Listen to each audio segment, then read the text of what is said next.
Hello and welcome everyone. I'm DR.SAPTARSHI. Welcome you today on the last day of 2020. What a dismal year it has been for everyone, and I'm sure people watching me now, you have friends and family and maybe yourselves have been affected with COVID-19. Now, I've shared with you very many instances and I've shared with you many examples of how to go ahead with medication with COVID-19. But today, on the last day of 2020, I'm going to share with you my COVID story and what happened when I was down with COVID-19 and how I got up, sprang up and recovered with homeopathy and homeopathy only. I'll take you back to the time when I started with my COVID symptoms and I'll give you a day-to-day countdown of what the symptoms were. So let me start with day 1 and day 2. What happened? I had a bit of a sore throat. Frankly, I didn't understand that I had symptoms of COVID because you understand you may not have the classical symptoms initially.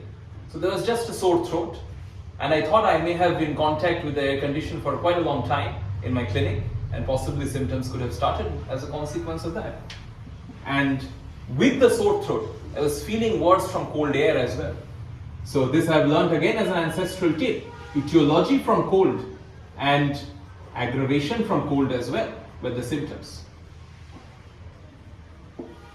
Now what happened along with that? I also had the classical signs of inflammation.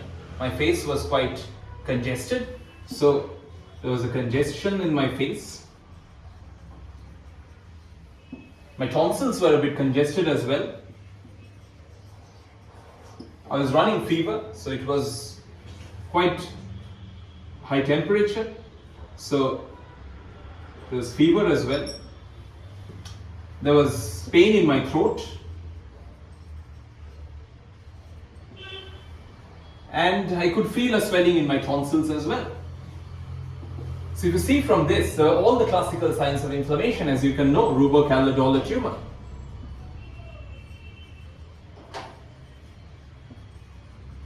I'm sure you understand. My first prescription for myself was belladonna. Belladonna helped me to overcome the initial symptoms. I prescribed myself belladonna 200C and took it in water, 1 single globule, for a period of 2 days. And it helped me overcome the congestion, it helped me overcome the soreness in my throat, and there was the congestion in my throat as well as on my face, which was better. And you can understand it was quite a sudden appearance of symptoms, which is also helped by belladonna as well. Comes suddenly and goes suddenly. So day 1 and day 2, I was able to overcome the feverish symptoms, I was able to overcome the sore throat, but mostly to remember the ancestral tip, etiology from cold and aggravation from cold. I thought I contacted it from the air condition directly on my head, and now I was feeling chilly, I was worse from cold. Now day 3 symptoms, when it came up, and I thought, no, I cannot do this myself. So, as usual, I contacted and I called up my dad and asked him what I can do, and he guided me further from day 3 onwards. Now, day 3 and day 4 were interesting.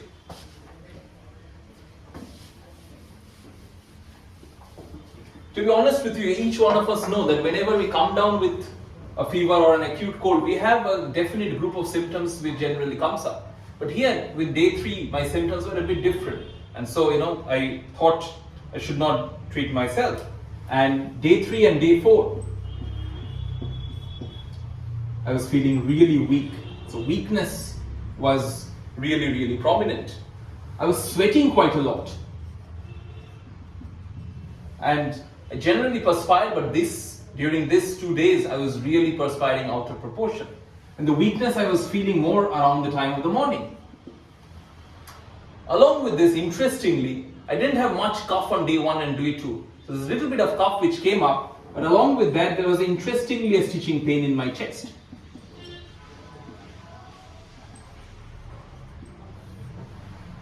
Obviously, my dearest father helped me with that, and he prescribed me Kelicab. Kelicab 200C was the prescription which I took on day 3 and continued that up to day 4.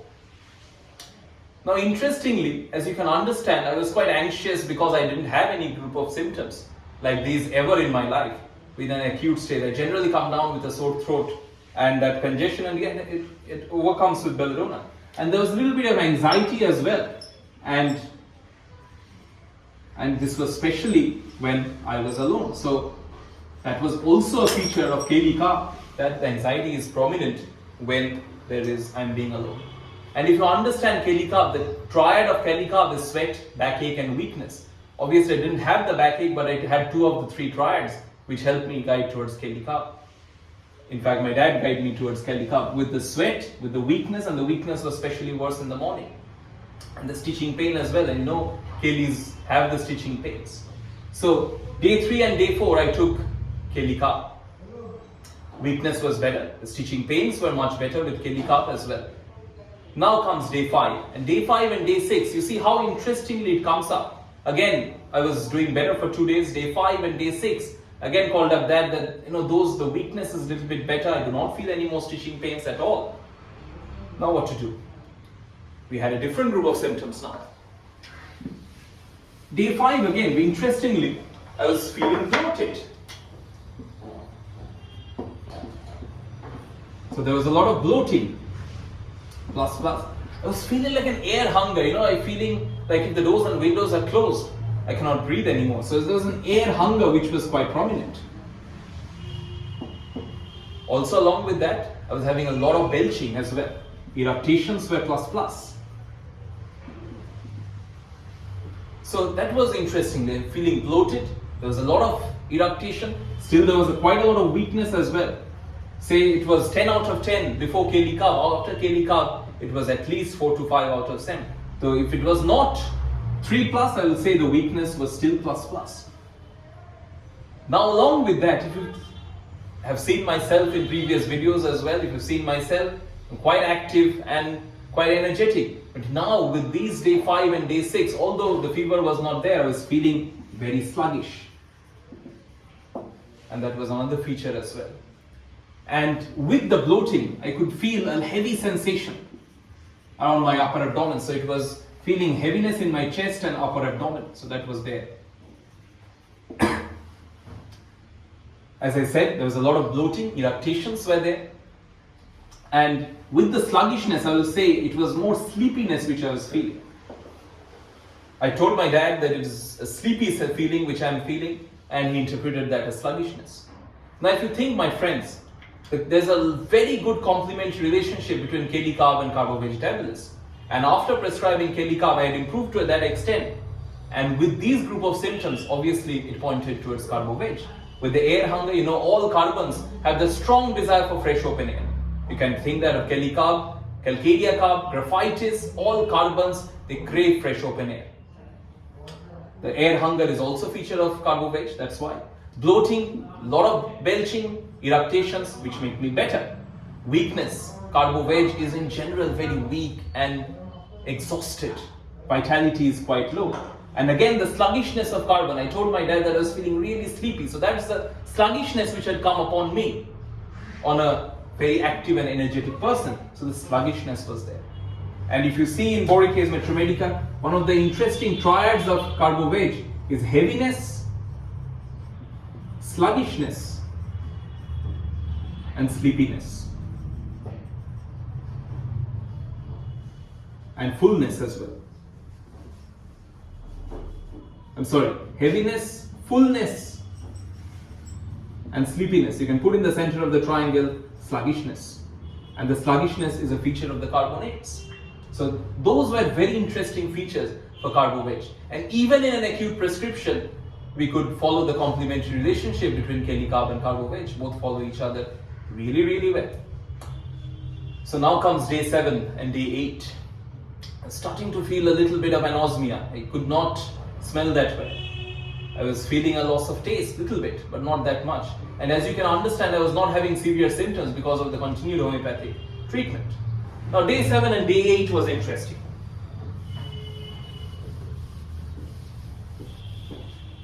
The generalized weakness was much better. But now on day 7 and day 8,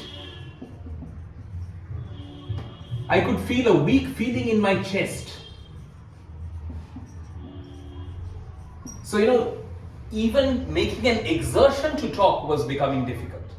So even talking, even having a conversation with someone was making it difficult. So aggravation, talking. And there was I could feel the weakness which was day on day 3, day 4, day 5, which was concentrated on my entire system, vitality, is now coming and concentrating around my chest. Along with that, I was feeling a little bit of hoarseness. As you can understand, as I shared with you, the cough was not there. As you have seen with many COVID patients that they complain of a constant cough. I didn't have those symptoms, to be very honest. So there was a little bit of hoarseness. The weak feeling was there. And even while talking, I could feel my voice is getting a little bit hoarse. And my respiration, I could feel, was little being short and oppressed. So I was having a little bit of tachypnea, so hurried breathing, short breathing, and it was a bit of oppressive breathing. And whenever I was using my voice, I could feel it's making an exertion to have a conversation, to have a talk. And again, the wisdom of my dad, and the prescription was Stana Metallicum. Why Stana Metallicum? Any Metromedica you open up, you'll see it's mentioned weakness of sternum is always concentrated around the chest. Talking causes a weak feeling in the chest, and that was exactly what I felt. And believe me, with a single dose of Stana Metallicum 200C, the weakness in my chest was completely gone. And very many of you will be astonished, will be scratching your heads thinking Stana Metallicum is a chronic medicine. Why would you prescribe it in an acute phase? I'll say no, my friends. If you open Borica's Metromedica, you'll see it's mentioned that you can prescribe even an influenzal cough. So acute, subacute conditions, if the symptoms corroborate, you can always prescribe Stana Metallicum. Because of the weakness, hoarseness, and talking is always making it difficult. And it's always concentrated around the chest. I continued Stana Metallicum for about 3 to 4 days, a single globule in a bottle of water, because I was feeling more renewed improvement with Stana Metallicum. And by day 10 or day 11, believe me, I had completely recovered from COVID symptoms. Very many cases you'll find, my friends, that you may need different remedies. I'm not ever telling you that this is the only set of remedies will be needed in COVID-19, but this was my experience with COVID-19. Few other remedies which I like to share with you, which can be prescribed, is a very interesting medicine, especially in today's world for the post-COVID weakness, is Tinospora cordifolia. If you have the Indian version of Borica, you'll find it's also mentioned as Gulancha, which is specially known as a pick-me-up remedy. So the patient is totally exhausted, totally drained down in bed, especially post-COVID, and you need to give him that vital energy to bring him back on his feet. Tinospora can be prescribed. In Borica, you'll find it mentioned in the relationship of cyanothus as mentioned as a remedy for fever with splenic enlargement. But even if you do not have the febrile symptoms, you can even prescribe Tinospora just on the basis of the extreme weakness, especially the patient is feeling they cannot get up from the bed, pick me up. Another medicine which can also be thought of, especially in cases of post-COVID debility, is Sorainum. If you look in Allen's or in Borica's Metromedica, you'll find debility in Sorainum, especially after an acute disease. And Sorainum will help you sometimes overcome the post-COVID debility, even the low feeling, the hopelessness which comes up after COVID-19 can also be addressed with Sorainum as well. So this was my COVID story, my friends. I hope this will give you confidence, this will give you hope, especially going into the new year. And homeopathy has the ability, homeopathy has the courage to handle cases of COVID-19. And you can see, I'm speaking before you today, hale and hearty is a prime example of that. Thank you. Long live Hanuman, long live. Long live.